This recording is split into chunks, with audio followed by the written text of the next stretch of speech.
Hello and welcome to the Mysticast, where you join Jack Stafford and Deborah Littleboy, members of the Aetherius Society, as we break down the barriers between religion, science, metaphysics, philosophy, and mysticism, all of which are really only aspects of the self-same quest for truth.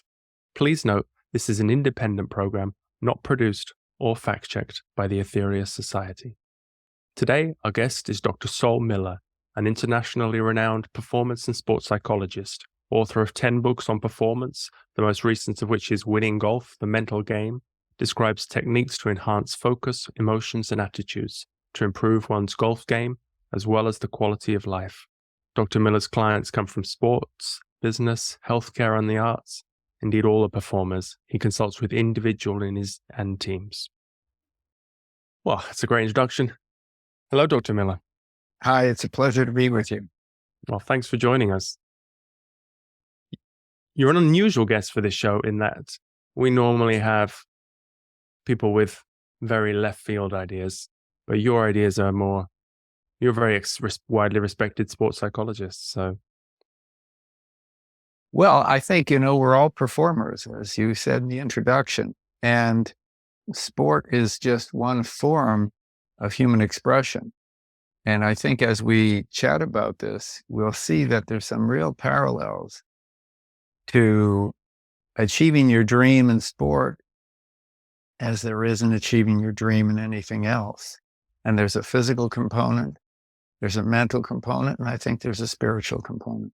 Well, that's great. I think we want to take this truth, just hold it up, and which is visualization and success. And a lot of people talk about it, but we want to look at it from different angles. So maybe we can we can share our viewpoints, because we want to tackle the question, how can I become truly successful? And there's many ways you can look at this question. You define what you define as success and what that means to you and where you are now. I suppose you get asked that question a lot, don't you? People come to you and say, how do I become a world champion? Absolutely. I think, I'm fortunate because I'm working with relatively healthy people who want to excel. And I like the relatively. Yeah. They want to do what they do more effectively, with more ease, and so on. And, right from the get-go, something I'd like to share, which I think I've been doing this for a long time. Over 4 decades of working with elite performers. And one of the things that's really come clearly to my mind is that the 2 core human emotions that are at play in people expressing themselves are love and fear. And these are core emotions to me. And if people can love the challenge that they're taking on, if they can love themselves in the process, they're going to perform more successfully and with more impact. And that's a lot of what we work with in terms of self-talk, in terms of imagery, but in terms of really helping people, most importantly, getting into an emotional space where they're really loving the challenge and loving themselves.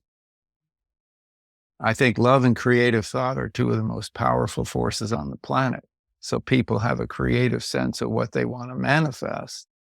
And then if you can love yourself in the process, and it's interesting, as you mentioned, Jack, the most recent book that I've written is called Winning Golf, The Mental Game. And I think it's a very interesting book, and it'd be an interesting book even for people who are not golfers, because golf, everybody says, is a very mental game. And I'm looking at, and it's an individual sport. It's not a team sport where, the interaction of many people come into play. This is about me as a golfer. And it's like, what can I do to create the focus, to create the feelings, and to create the attitude, the mindset, so that I can perform at my best?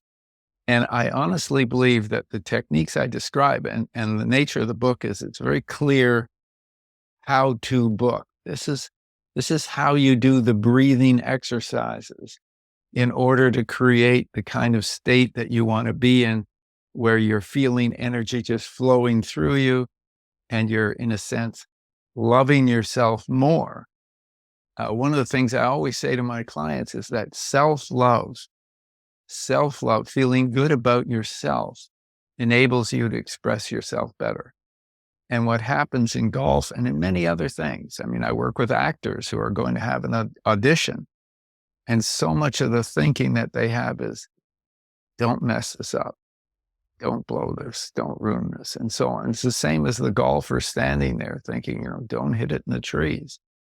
Or any don't is about fear. And that creates contraction. And that limits us from expressing our power and our beauty and everything else. So I like to say, golf is very challenging, mentally, physically challenging. Love the challenge. Every hole that you address in a golf match, every hole is a new challenge. It can be a very difficult hole. I love the challenge.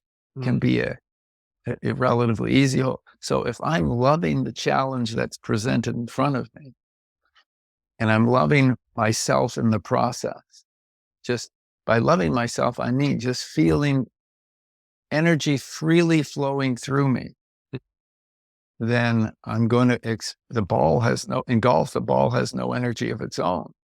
It gets its energy from that person. So if energy is flowing freely through that individual, their swing is an expression of that freedom, and the ball tends to go more where they want it to go. Again, if they have the picture. But yet so many people in that sport get caught up in the mechanics of it all, the physics of how to swing and everything. And they interfere with this free flow of energy, which applies to everything we do. I remember working with a singer one time who was performing in a nightclub, and she was singing, and people were eating and drinking and talking. They weren't paying attention to her. And she was trying to get them to appreciate what she was doing, to love what she was doing. And I said, do you love to sing? That's what to get into. Get into the good feeling within yourself and then expressing yourself that way. And there are techniques to help people to do that. You sure you weren't a yogi in the last life? Well, I've been a bit of a yogi in this one. I mean, not religiously, but there have been periods where I've done half the yoga, and there have been periods, certainly even today, where I do meditation of a kind. And Did you study Raja Yoga? Pardon me? Did you study Raja Yoga as well? Is that some of your idea? No, not that I'm aware of. But the breathing exercises that I describe to the people my clients, I believe are a meditation. And, it's helping them to get into a place where they can be connected. I have a story I've got to tell. It's completely irrelevant to I love stories. any of the work that I do. But many years ago, I lived in England, and my wife and I were there. We both did our PhDs in London. And I was at the Institute of Psychiatry at the University of London. And there was a period of time where my dad was ill. I had to fly back to Canada to be with him. And this is pre-cell phone. And so in order to stay in touch with my wife, we devised it so that every morning I would send her love for 20 minutes. And every evening she'd send me love for 20 minutes. And it was, we were meditating regularly at that time. So we would do the meditation and just visualize sending love to that person. Anyway, what happened was, I flew back, and the morning thing wasn't, I would do what I would religiously, do this and picture her and so on. It was okay. It was a nice experience. But in the evening, when I was receiving, I got this absolutely wonderful feeling. And I remember one day I was driving in the country with my brother-in-law, And oh my gosh, it's 5:00. Just, just ignore me for the next 20 minutes. And I just sat there. At first I thought I had to be in a special place to receive this, but no, I could be in the car, just sitting quietly, and I got this wonderful feeling. And when I guess about 10 days passed, and then I was connecting with my wife because we had been moving and I wasn't sure where she was going to be. And I was committed to giving a talk at the College of Psychic Studies in London. And, really? and I was supposed to be teaching. And I said to her, you have to talk to the school I was teaching at and see if you could give the talk in my place. And there was a whole bunch of things going on. And finally, when I reconnected with her and we dealt with the business of how my father was doing, and then she said, I found us a place to live, and I dealt with the college, and I dealt with, your teaching position. They're quite prepared to wait for you. And then I said to her, Laura, about the meditation. And she said, Saul, I just haven't had time. And here I was receiving this incredible feeling. And there was this very elderly woman that was a sort of a spiritual mentor of ours at the time. When I flew back to London and we met with her, and I said, I'm so gullible that I have this belief. And she said, no, Saul, you just opened yourself up to the love in the world. And it was a wonderful, wonderful teaching. And so I believe, people as performers, if they can open themselves up to this energy that flows through.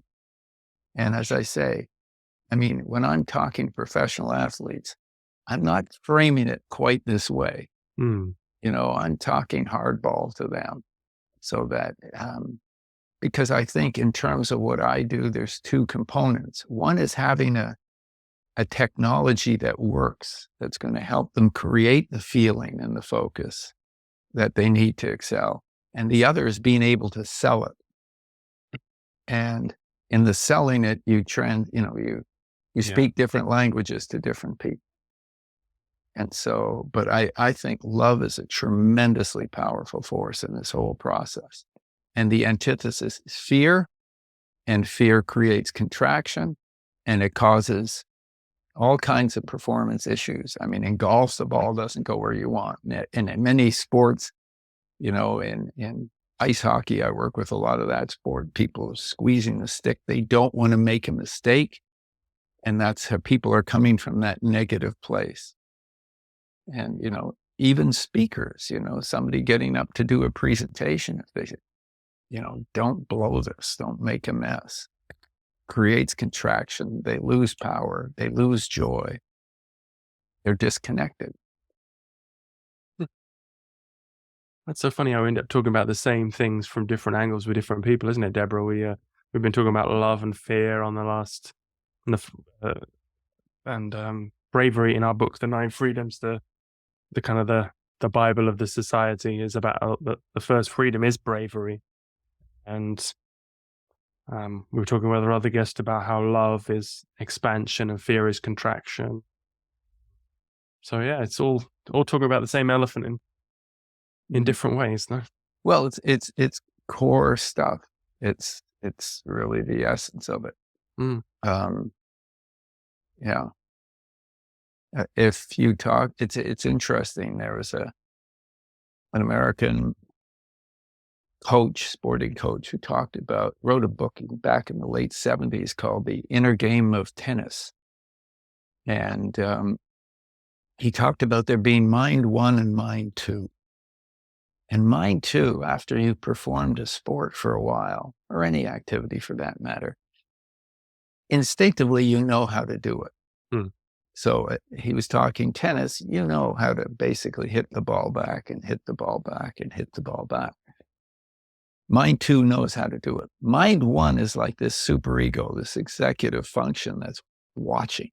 Mind one doesn't trust mind two. So mind one is always giving you these little instructions. Be careful. Make sure you do this, do that. And that interferes. He realized that was interfering with his students. And so he came up with something to busy mind one. And in his case, it was just a word that was a saying that was bounce hit. So the ball would come over, bounce hit, bounce hit. Now, if you kept saying bounce hit in response to it, you weren't saying these self-critical things, do this, don't do that, and so on. And I go back to breathing, using that same concept. The breath flows in, the breath flows out. I mean, stay with the breathing. And if I'm thinking from that space, I'm not being as self-critical, so concerned. And as a matter of fact, in the golf book, I have a chapter where I'm talking about the professional golfers who have shot these incredible rounds. 72 is an average round in golf. And these are people who shot 59. I call it the sub 60 club. And there were two people, one who went in the Guinness Book of Records, the lowest score ever. He shot 55, which is really, truly remarkable. And there were a couple of things asking him about the round. And he said, one of the things, I was driving to the golf course that day, and there was a country western song on the radio. He's in Oklahoma. And he said, I loved that tune. And the whole round, I was kind of singing that tune. And he wasn't in a place of worrying about things. He was in a place of flow. And it just happened,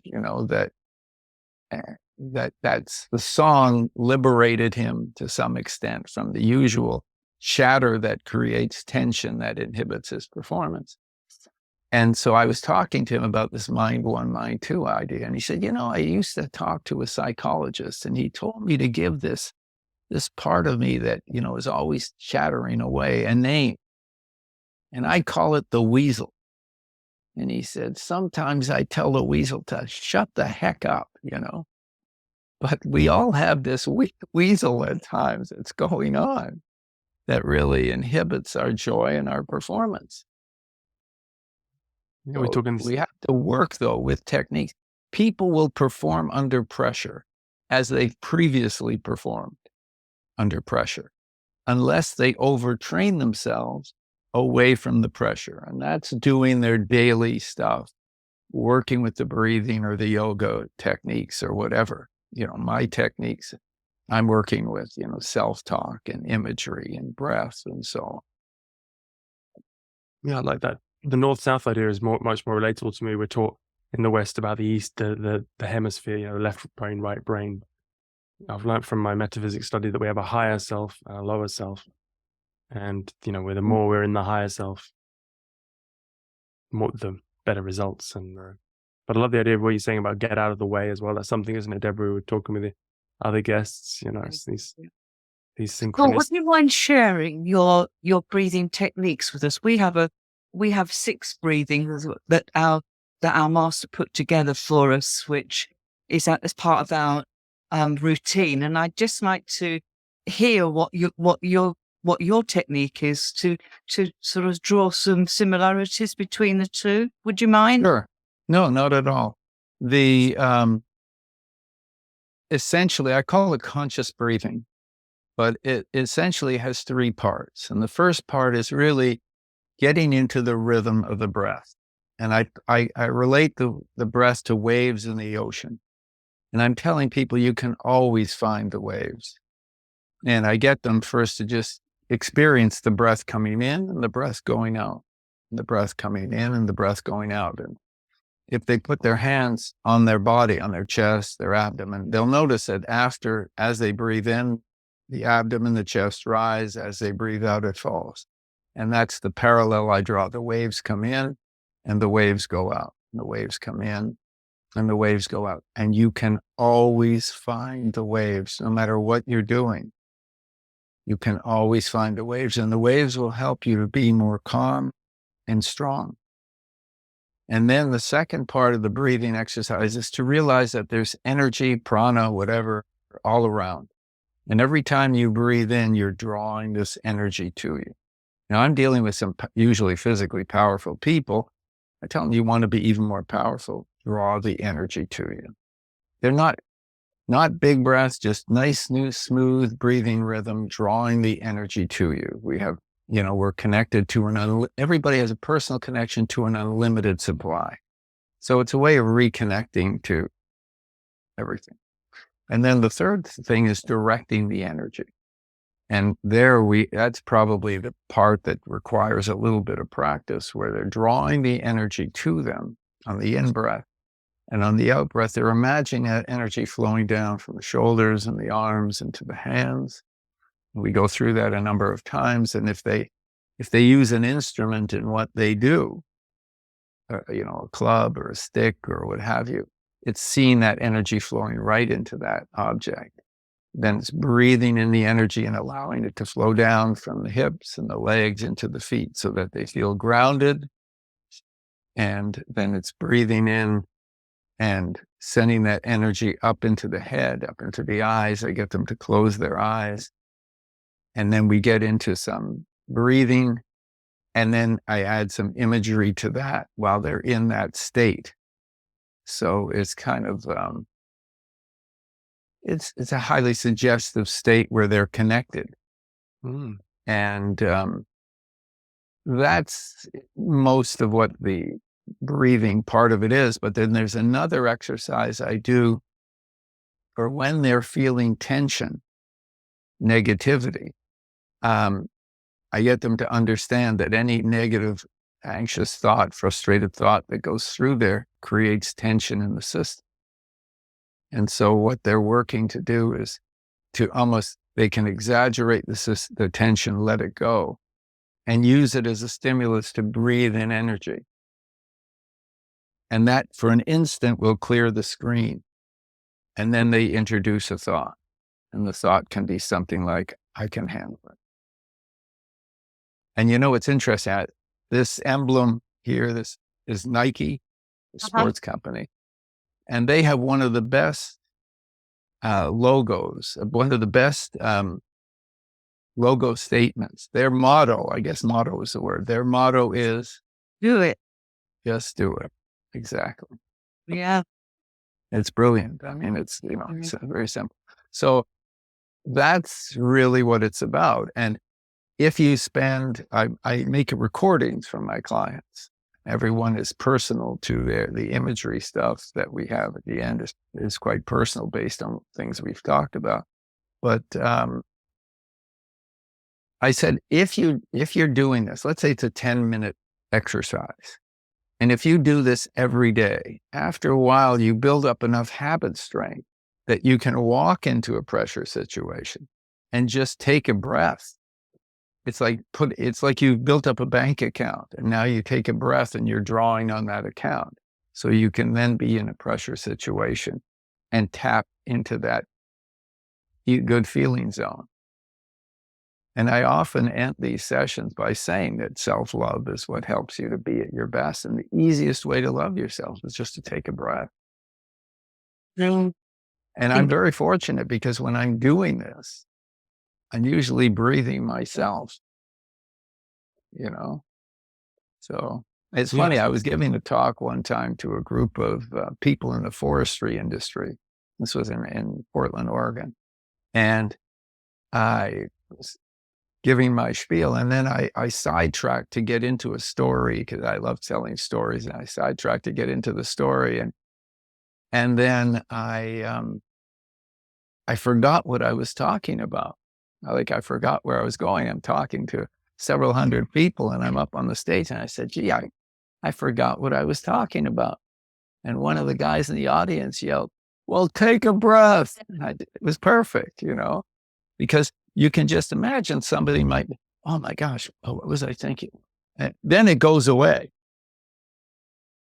But I guess I had done the breathing part before because I sometimes do that in my presentations.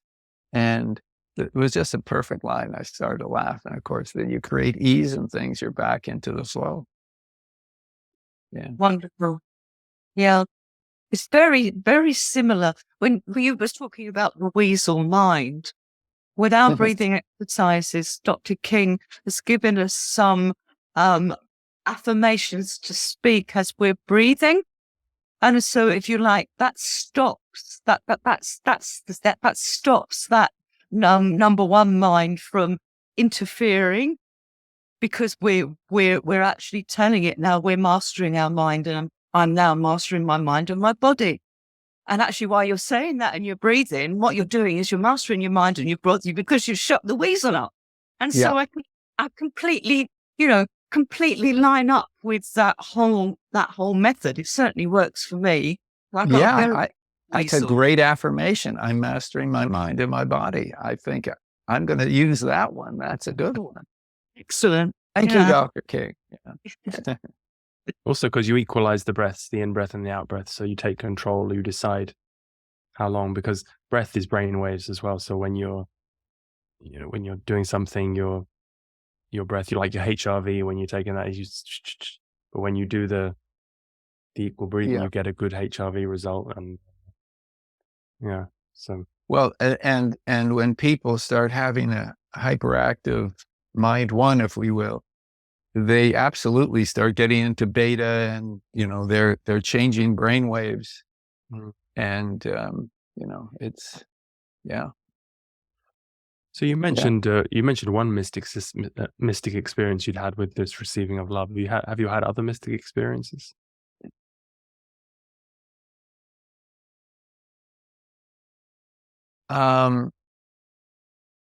I may have, but I mean, that's what comes to my mind. It was profound because my background is Jewish, and, was the Holocaust and all of these horrific things. And I mean, and I tell you, quite frankly, I'm very concerned about present times.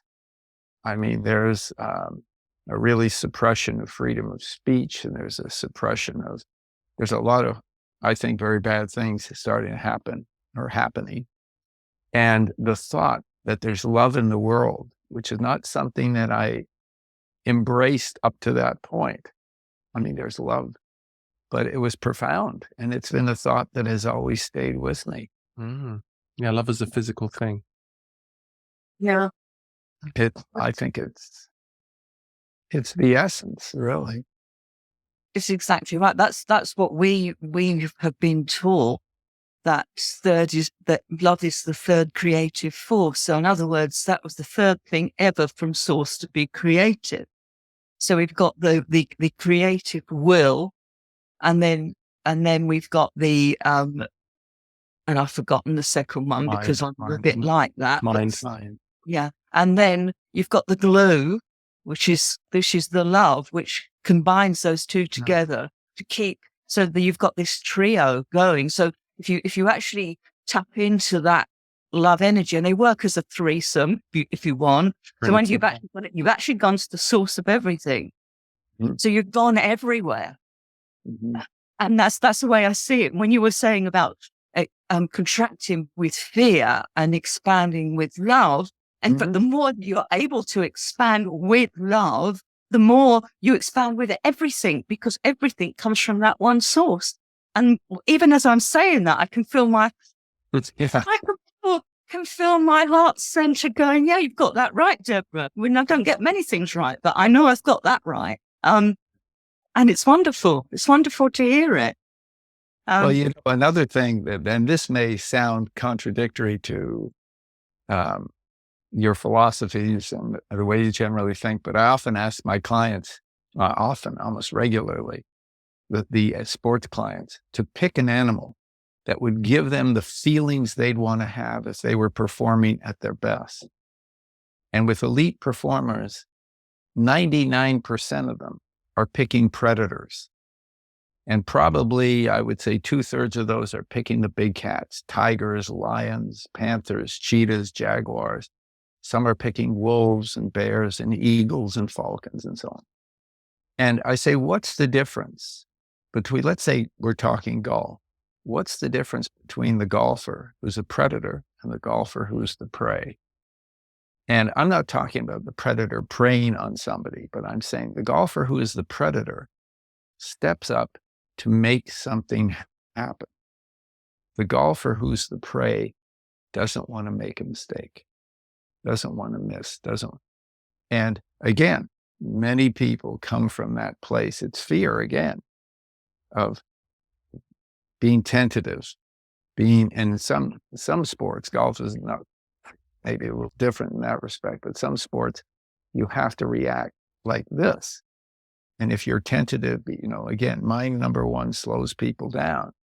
And I always explain it when I say there's a quality we have as human beings. As human beings, there's a part of us that's angelic. And it's the part that can really vision things and manifest. So a small child wants to be a ballet dancer. And she imagines it, and then she studies and she conditions herself and she does all the things, and it happens. That ability to vision and manifest is almost angelic. The other reality, though, there's a part of us that we're animals, we're not plants. And if we step into some action forum and we can awaken that instinctive energy that comes, that I want to get them to be the predator. And so it's interesting. The only problem is sometimes with children, when I ask them this, they are very creative in picking other than predators. I mean, I remember talking to a group of 12-year-old Little League baseball players. I was giving them this very talk and they were very engaged. And I said, we want to pick an animal that gives you the feelings you'd want to have if you were playing great. And I picked the wrong kid and he said, a donkey. And of course, everybody started laughing. The whole energy in the room changed. So you have to be careful with little kids. Or a giraffe. Why would you pick a giraffe? Well, they can see everything. Okay, thank you. But anyway, you play with imagery in many ways. I mean, the most powerful is perhaps mental rehearsal, seeing what it is that you want to manifest, whether it's a combination of goal imagery and mental rehearsal. But this stimulating imagery, and it's very revealing, because I remember talking to a golfer and I said to him, pick an animal. And he picked, he said, an old dog. And I said, really, what kind of dog? And he said, a golden retriever. And it was clear that he wanted something that was comfortable because he was uncomfortable. And because he was playing that way, he wasn't performing well. And, we started to explain this and, show him how to use the breathing to create a different feeling or more power. He switched from an old dog to a lion, and he felt that it helped his performance. There are a lot of things you can do. It's the imagination is so important. It's the visualization and when you think about it, we live in imagination. We live in other people's imagination. Like somebody imagined tennis. Somebody came up with tennis. Then somebody else imagined better rackets. Someone imagined more rules. Someone imagined the stadium you're bringing. Before they built it, they had to imagine it. And before they could write it down and draw it and send it to the architect. And someone else had to imagine the clothes you're wearing. And someone had to, and now you have to imagine yourself winning, because otherwise you won't. So it's all about this. Imagination is man's only creative faculty. It's our only. Yeah. And I think, self-talk, positive self-talk and positive imagery really helps people to feel like, yes, I can. Mm. And I think there's also a sense of deserving that's really important. That, and I'm always encouraging people to understand that you deserve to express your ability. Whatever gifts you have, you deserve to express them. And again, we go back to breathing to illustrate. Just when you get relaxed and you're breathing, the breath comes in and the breath goes out. And the breath comes in and the breath goes out. And you deserve your time for that to happen. You deserve the time for the breath to come in, and you deserve the time for the breath to go out. And as a small child, you did that. You took the time that you required. And just as you have that sense of deserving, and they acknowledge, yes, I understand, I deserve that. I said, then you deserve to express your power. You deserve to express your gift. And I remember I was working with a collegiate tennis team in the US, and we had really nice boy who was a British player. And he was struggling in the first set of the matches consistently. And the coach pointed that out to me. And I assumed it was because a lot of people have sort of a performance anxiety going into the match or at the start of the match, you know. And I thought that was it. He was probably just a little nervous going into it. But it wasn't it. When I started working with him, no, that wasn't the count. It was that he was a nice kid and he was like hyper socialized. And he didn't believe he deserved to win. So he didn't play aggressively at the start. But then if he was losing the first match, he knew he didn't deserve to lose. So he'd start playing Billy. And he wasn't a good enough player to gift people the first set in the match. But it was interesting. It was all about, you know, you deserve to express your ability. The only reason that other person is showing up in a tennis match is to give you the opportunity to express yourself. You know, when things happen, either you use it, if the goal is to be the best you can be, if something happens, either you use it to reinforce your good performance, you perform well, you use it to build your confidence, or if you don't perform well, you use it to improve your process. I mean, if the goal is to be the best, the only option you have is to use it to strengthen your sense of self or improve your process. The flip side is if you don't use it, it can use you. And that's what happens to a lot of people. They start thinking negative things about themselves. I'm not really that good, or it's not my fault, it's his fault or her fault. And then that doesn't improve anything. So it's learning to use things. And that's part of that thing where I said, you release the tension, you breathe in energy, and you create the positive thought and image. That's part of that using it process when things aren't working well. You also get out of the way. You're saying get out of the way too. Yeah. Well, don't create, you're creating the way. So it's, So going back to manifesting success, which is what we're talking about today, I think a big aspect of it is so much you're talking about is yoga. We have concentration practices. We do the breathing. We have some great visualization practices, don't we, Deborah? You do the seashore practice a lot, which is a very interesting. You imagine you're sitting on you explain it better than me, Deborah. Yeah, it basically is a little bit of clairvoyance going on here.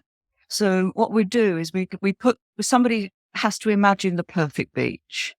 So the perfect sand in your nice clothes. You feel the wind and it's gentle, and you look out and you can see the sunlight playing on the waves, and you can feel the sun on your face, and it's just the perfect day.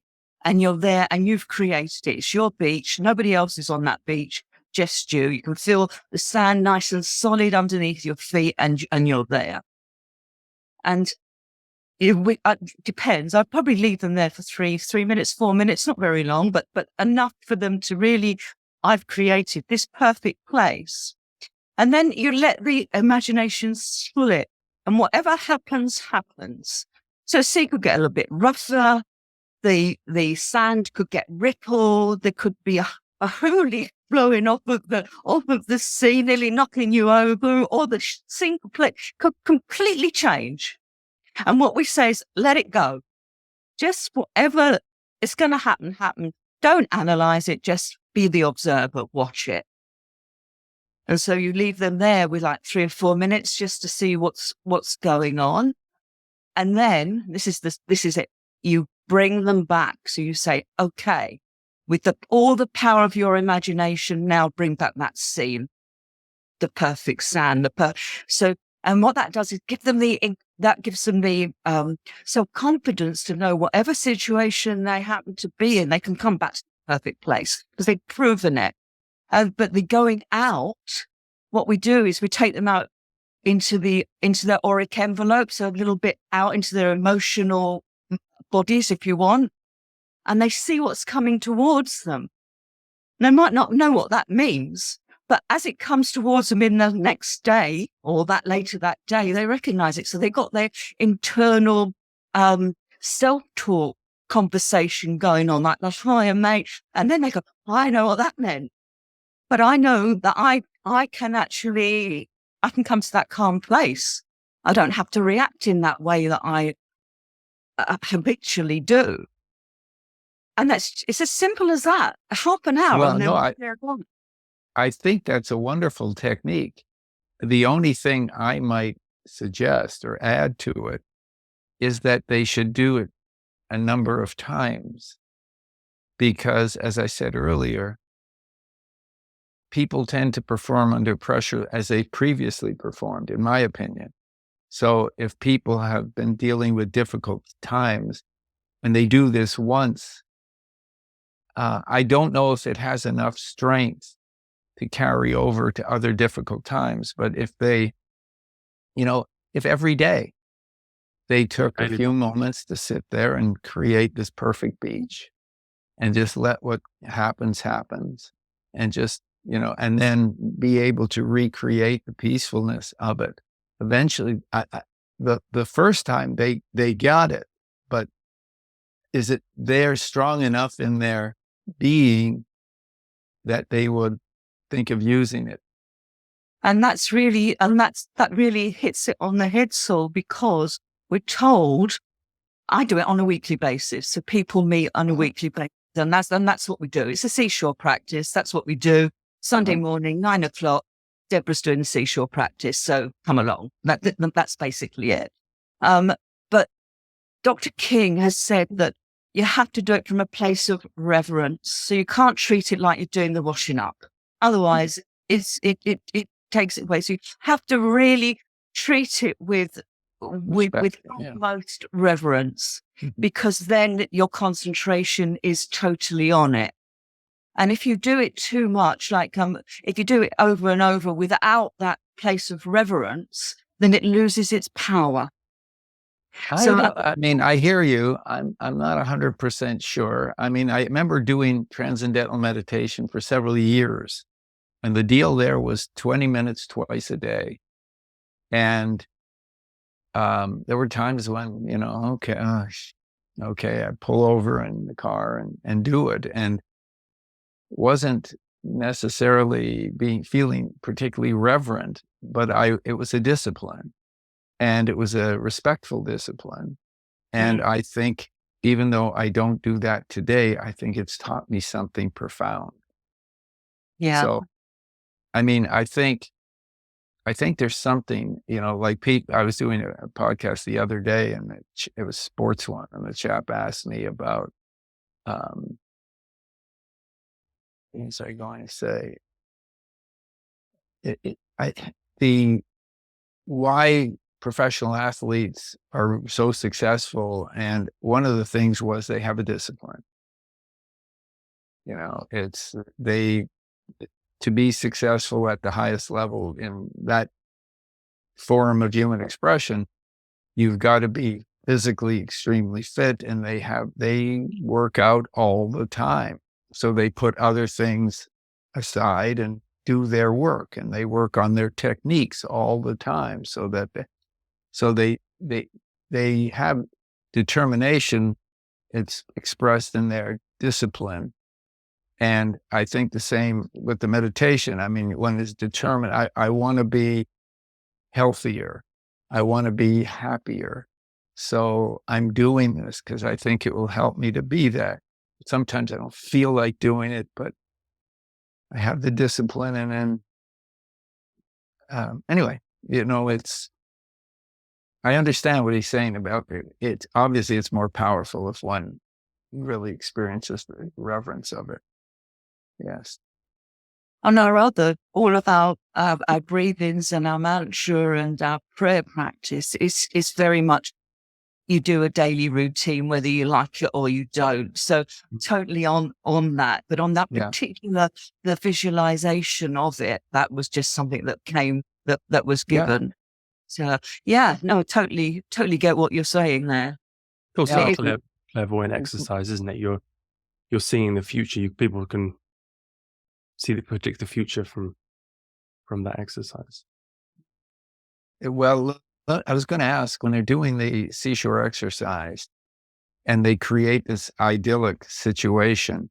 And then are they told or encouraged to then let it shift?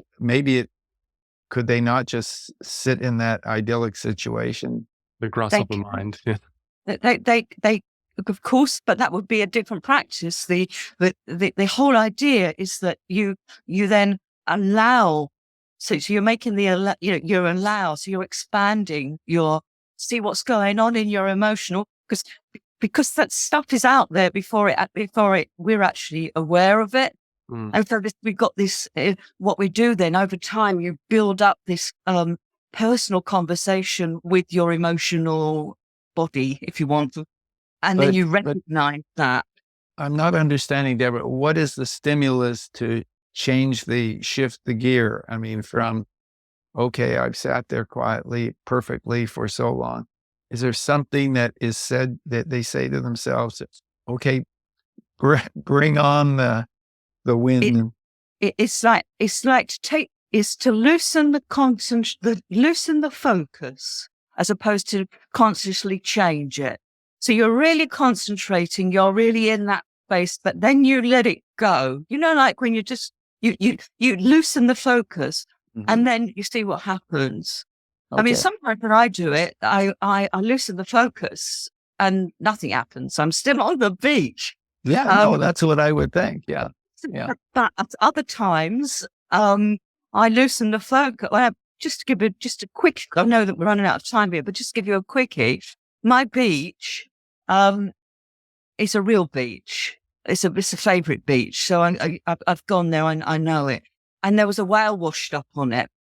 Oh. So to start with, I had to get rid of the whale. Because he came in on my beach.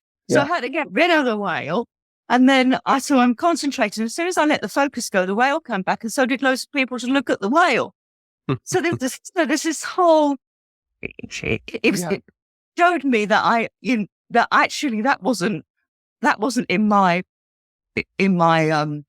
emotional mind, except for I was really aware that there were people just like rubbernecking this creature that had washed up, and that didn't sit well with me. Yeah. But yeah, it's fascinating to see where people go with it, Saul. And yeah, no, it sounds like a very interesting exercise.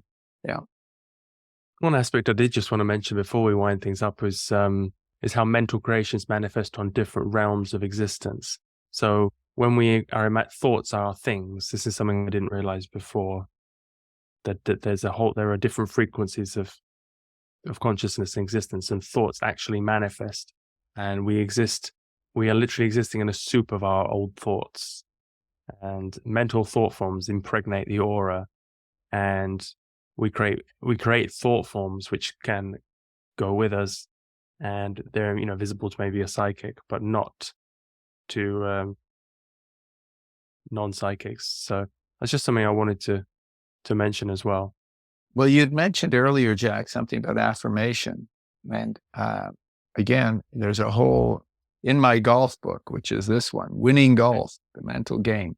And I really encourage people. I mean, it'd be interesting, I think, for some of your audience to read it, to look at it, because it just shows how many of the things that they're concerned with can be expressed in something as perhaps out of their day-to-day thinking in the sport like golf, because we use affirmations a great deal. And I like the affirmation that that Deborah gave, which is, "I'm a master of my mind." Was that exactly it? I'm mastering my mind and my body. Master my mind and my body. I have one of my ones that I use is, "My mind is a force I use to make things happen." And I mean, there's just a lot of parallels. And I think this Winning Golf, I think of all the books that I've written, has a little more of the spiritual qualities that I've come to appreciate in the world of sport. Yeah, you're definitely a yogi on this last time or next time. But so where can people find more about you? Apart from, they can buy your book, Winning Golf. I'm sure it's available on Amazon and all good bookshops. Absolutely, yeah. And I have a website, Dr. Saul Miller. And, Yeah, that's it. I mean, I've been doing this a long time, and I really encourage people to do what they enjoy doing, because I mean, I can't see the thought of retirement. It's just to keep doing what I find enjoyable. It's really fun. And, working with, as I said, relatively healthy. That's where we started, relatively healthy people. Physically healthy. So, yeah. Because that was the great thing about with a lot of sports coaches and in a lot of movies, you've seen people pushing the dark side, using maybe not fear itself, but aspects of fear, anger, and use that as the fuel, and it's wonderful to hear. I give a talk to coaching groups called The Biggest Mistakes That Coaches Make.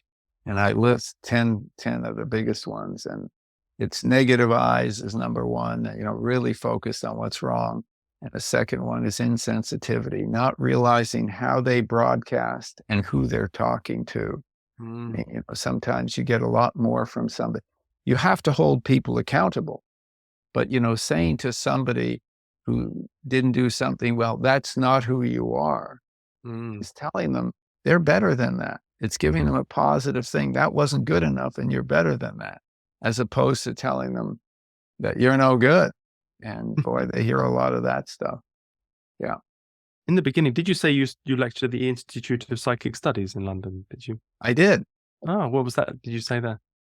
Oh, yeah. When my wife and I were doing our PhDs in London, we would often go to the Institute of Psychic Studies, and just check it out.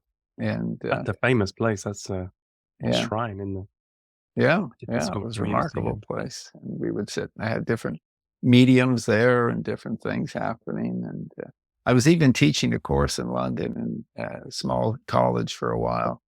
And I encouraged my students to go there and check it out, and then come back to the course in psychology and tell me what you thought of the experience.